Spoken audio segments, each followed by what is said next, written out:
trayendo ofrendas a su casa.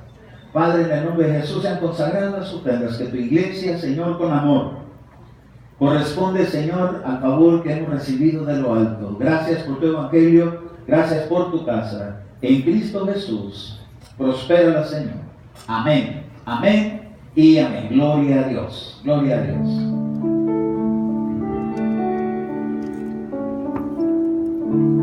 Cuando estamos juntos, entre nosotros Jesús está.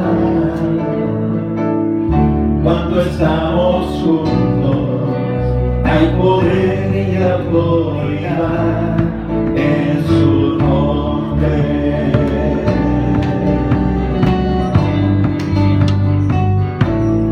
En su nombre.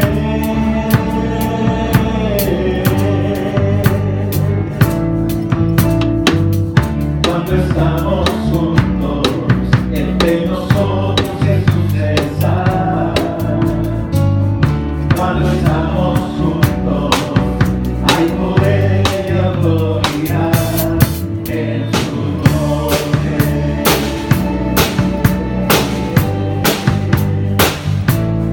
En su nombre.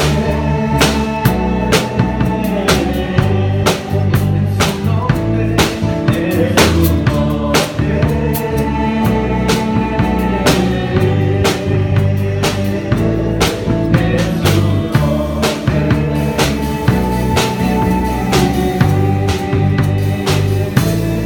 En su nombre. Amén, amén, amén. Gloria a Dios. Vienen mis hermanos del altar, pasan a ocupar lugares. Ustedes pónganse de pie. Vamos a entrar en la palabra del Señor. Esta es una palabra, hermano, que es importante que nosotros consideremos hoy. Bueno, todo el tiempo es importante considerar la palabra de Dios, pero este tema que voy a tratar hoy es un tema, hermano, que aunque muchos lo tenemos ya conocido, déjame decirle, es importante que veamos algunos detalles que la Escritura nos enseña, porque sabemos, hermano, que el Señor ha prometido regresar por su iglesia. Y siempre ha habido, hermano, esa incertidumbre en todo el pueblo cristiano, si el día del Señor está en nuestros días. El apóstol Pablo creía que ya eran sus días, el apóstol Juan creía que ya eran sus días. Espero en mi corazón que usted y yo sigamos creyendo que puede ser en nuestros días, aunque no diga amén. ¿Amén? ¿Sí, amén? Ok.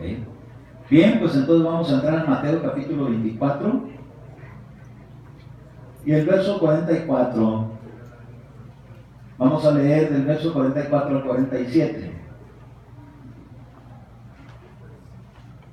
¿Lo tenemos? En el nombre del Padre, y del Hijo y del Espíritu Santo. Por eso también vosotros estad preparados, porque a la hora que no pensáis vendrá el Hijo del Hombre. ¿Quién es pues el siervo fiel y prudente, a quien su Señor puso sobre los de su casa, para que les diera la comida a su tiempo? Dichoso aquel siervo a quien cuando su Señor venga, lo encuentre haciendo así.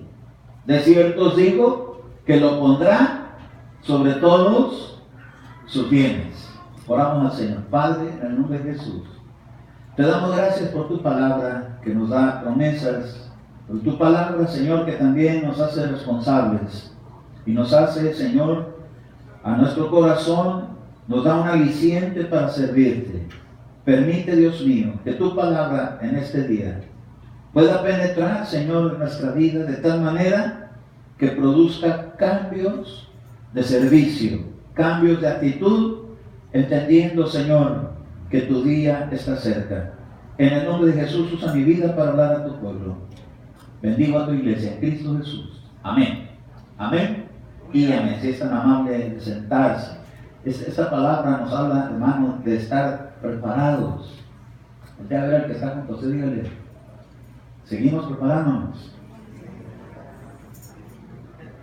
porque va a venir el Hijo de Dios y viene por ti y viene por mí.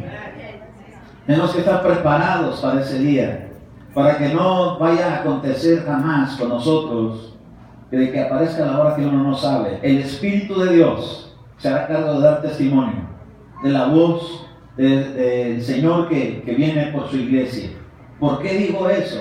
Porque para muchos les va a caer así como de sorpresa, pero para otros les va a caer como con conocimiento. Acuérdese de que en la parábola de las vírgenes, mientras fueron con sus lámparas, dice que empezaron algunas a acabárseles el aceite, pero se oyó un rumor. Ese es el Espíritu de Dios que va a hablar. Y va a decir, el novio ya está a la puerta, ya viene por su iglesia. Así que aunque muchos no lo sepan, el Señor va a empezar a dejarles saber, en un rumor, a su pueblo, que su día ha llegado. Y después aparecerá con voz de trompeta, donde ya nadie lo va a poder esquivar, pero llega un momento donde nosotros tenemos que estar preparados, porque si esperamos hasta el final para prepararnos, nos puede acontecer aquello de que no seamos hallados prudentes. Dice aquí la Escritura, ¿quién es pues el siervo fiel? Mire qué tremendo y prudente, a quien el Señor puso sobre los de su casa para que les diera la comida a su tiempo. Ahí entra desde el ministerio hasta la cabeza del hogar, a cada siervo. ¿Sabe usted que Dios nos llama para ser siervos, para servirle? Pero dice que tenemos que traer el alimento a los de nuestra casa.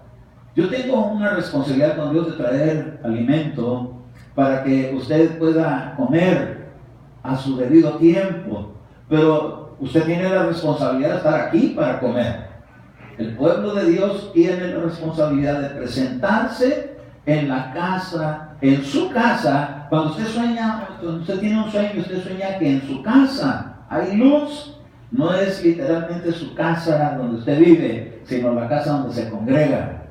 Yo me recuerdo una hermana que ella tuvo un sueño y decía, yo no voy a la iglesia porque yo nomás soñé que en mi casa había luz. Y entonces veía yo que en ningún otro lugar había luz más que en mi casa. Pero acuérdese que cuando el pueblo de Israel estaba en Egipto, se fue a una tierra que se llama la tierra ¿de qué? Gosén. Y ahí había luz. Todo Egipto había oscuridad, pero en Gosén había luz. Y entonces esto me habla de la casa del Señor, donde está su pueblo. Entonces esta hermana habló con su pastor y le dijo, mire hermana, dice, ya me reveló el Señor que es ese sueño que usted tuvo. No es para que usted se quede en su casa, pero que se quede en la casa del Señor, que es ahí donde hay luz. Porque ¿a poco me va a decir que en la casa de los hermanos no hay luz? ¿A poco es la única persona en la iglesia que tiene luz en su casa? Si todos tenemos a Cristo, y Él dijo, vosotros sois la luz del mundo. Entonces se refiere a su pueblo en la casa del Señor. Y ahí es donde tiene que llegar el alimento a su tiempo. Y usted y yo tenemos la responsabilidad de estar presentes en la casa del Señor para recibir la comida que Dios tiene preparada para nosotros. Y en esa comida viene enseñanza, viene instrucción, viene doctrina. Y dice, dichoso aquel siervo a quien cuando su Señor venga, lo encuentre haciendo así. Quiere decir que cuando el Señor venga va a encontrar muchos siervos que ya no están haciendo esa función. Y nosotros tenemos una responsabilidad. Por eso nunca se olvide orar por mí, para que me sea dada palabra, para que pueda seguir ministrando la comida de Dios a su iglesia. ¿Puedo contar con ello? Amén. Usted dijo ya amén, así que se adaptó. Amén, gloria a Dios. Muchas gracias por los que oran por mí. Les quiero decir gracias, porque si no fuera por el Señor que responde a sus oraciones, yo no sé, pero muchos dejan de ser pastores. Yo no quiero nunca dejar de ser un pastor, aunque no sea el mejor, pero quiero seguir siendo considerado como siervo del Señor. Y siervo, pero con S, no con C, porque el siervo que brama por las aguas tiene unos cuernos que se siente orgulloso de ellos. Y el Señor no nos llama a ser soberbios, sino sencillos como palomas. Y creo que eso es lo que siempre necesitaba ver en nuestras oraciones. Señor, dame un corazón sencillo, un corazón humilde, que pueda temblar cuando viene tu palabra. Déjeme decirle que ese es un camino más seguro. Todos los discípulos, hermanos, el Señor les dio una voz de alerta, pero antes de darle esa voz de alerta, diciéndoles que tienen que ser prudentes para ministrar en su casa. No, su iglesia tiene que ser prudente para estar presente en su casa. Imprudente es aquel que no tiene cuidado. Es tiempo de estar ahí, no tiene por qué estar ahí porque tiene otras cosas que hacer. Prudente es que uno haga un lado todo y atienda, porque es el tiempo donde podemos todavía congregarnos. Llegará el día en que eso ya no se pueda. Hoy vamos a ver un poquito acerca de eso. Mateo capítulo 24, verso 1.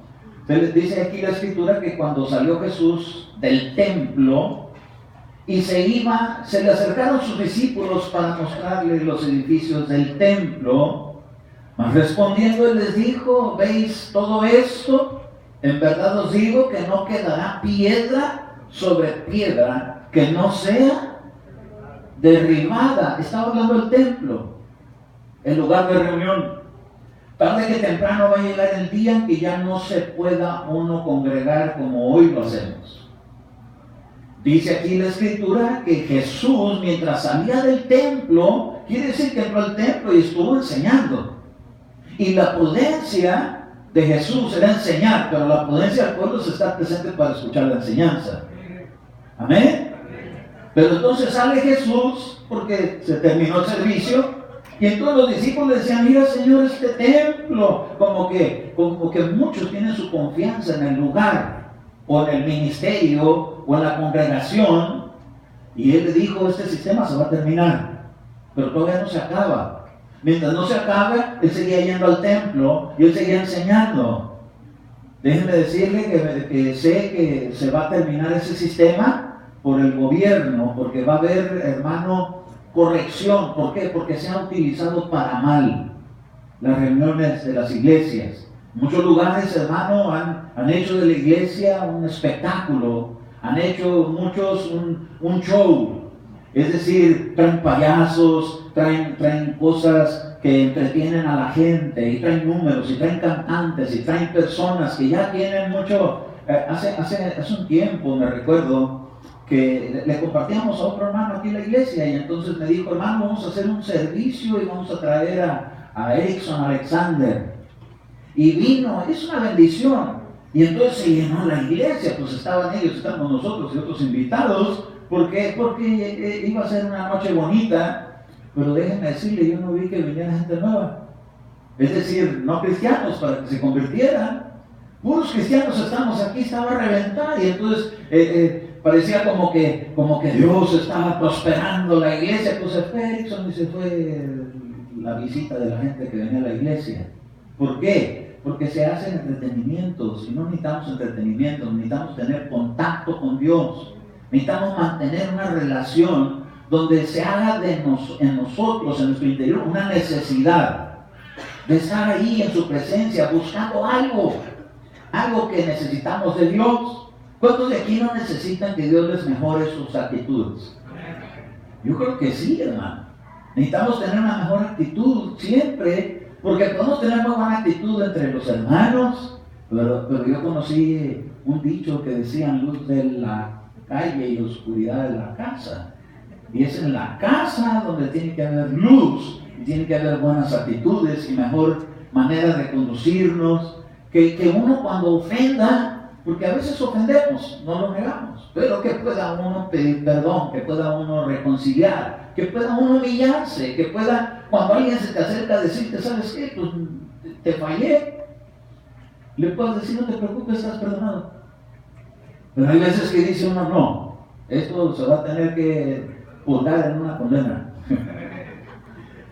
con el látigo de mi desprecio. Oiga, no es esa la manera. Entonces dice que el Señor dijo que no quedaría piedra sobre piedra sin que fuera derribada. ¿Sabe usted que hay un pasaje en la escritura donde dice: he aquí los que dicen el templo del Señor, pero como que si fuera una membresía importante? El templo de Dios sois vosotros, dijo Pablo. Vosotros sois el templo de Dios. Sin embargo, mientras tenemos la oportunidad de congregar, necesitamos estar congregados, pero no por un nombre. Usted no vaya anunciando: yo soy de Adulán. Usted diga: yo soy de Cristo. ¿Y dónde me